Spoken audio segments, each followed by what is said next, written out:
আসসালামু আলাইকুম। আজকে আমরা দেখাবো চিংড়ি মাছ দিয়ে কচু রান্নার রেসিপি।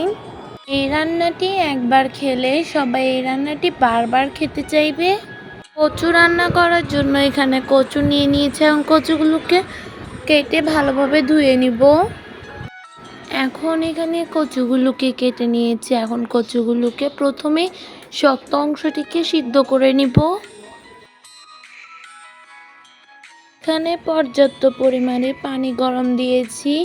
এখন পানিগুলো ফুটেছে, আমি এখন কচুগুলোকে দিয়ে দিব। 2 থেকে 3 মিনিট এগুলোকে সিদ্ধ করে নিব। এখন 3 মিনিট পর আমি ডাটার অংশটিও দিয়ে দিচ্ছি। হাফ চামচ হলুদ গুঁড়া দিয়ে দিচ্ছি। এখন এগুলো ভাপ দিয়ে নেওয়া হয়ে গিয়েছে। এখন এগুলোকে উঠিয়ে নিব। এগুলোকে আমরা আরও 4 মিনিট সিদ্ধ করে নিয়েছিলাম।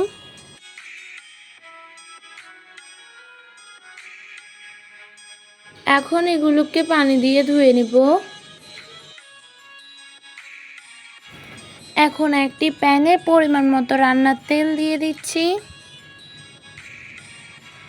1 কাপ পরিমাণে পেঁয়াজ দিয়ে দিয়েছি। এখন 2 টেবিল চামচ লবণ দিয়ে দিচ্ছি। 2 চামচ হলুদ গুঁড়া, 2 চামচ মরিচ গুঁড়া, 1 চামচ জিরার গুঁড়া, 2 টেবিল চামচ রসুন বাটা, 1 টেবিল চামচ আদা বাটা। এখন মশলাগুলোকে ভালোভাবে কষিয়ে নিব। 1 চামচ গোলমরিচের গুঁড়া। এখন চিংড়ি মাছ দিয়ে দিব। এখন মশলাগুলোর সঙ্গে চিংড়ি মাছগুলোকেও কষিয়ে নিব।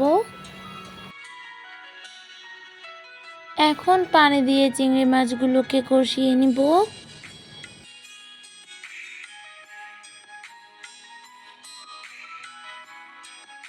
এখন মাছগুলো কষিয়ে নেওয়া হয়ে গিয়েছে, কচুগুলো দিয়ে দিচ্ছি। এখন এভাবে করে কিছুক্ষণ এগুলোকে রান্না করে নিব। 1 কাপ নারকেল বাটা দিয়ে দিচ্ছি।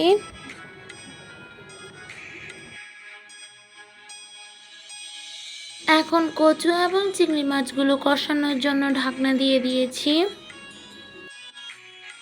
এখন এগুলো ভালোভাবে কষিয়ে নেওয়া হয়ে গিয়েছে। এখন আমি এখানে 1 লিটার পরিমাণে পানি দিয়ে দিব রান্নাটি হওয়ার জন্য।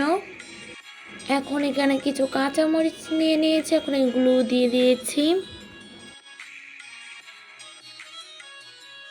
রসুন কুচি এবং পেঁয়াজ কুচি নিয়ে নিয়েছি। এখন তেল দিয়ে দিব। এগুলোকে ব্রাউন কালার করে ভেজে নিব। এখন ব্রাউন কালার করে ভেজে নেওয়া হয়ে গিয়েছে।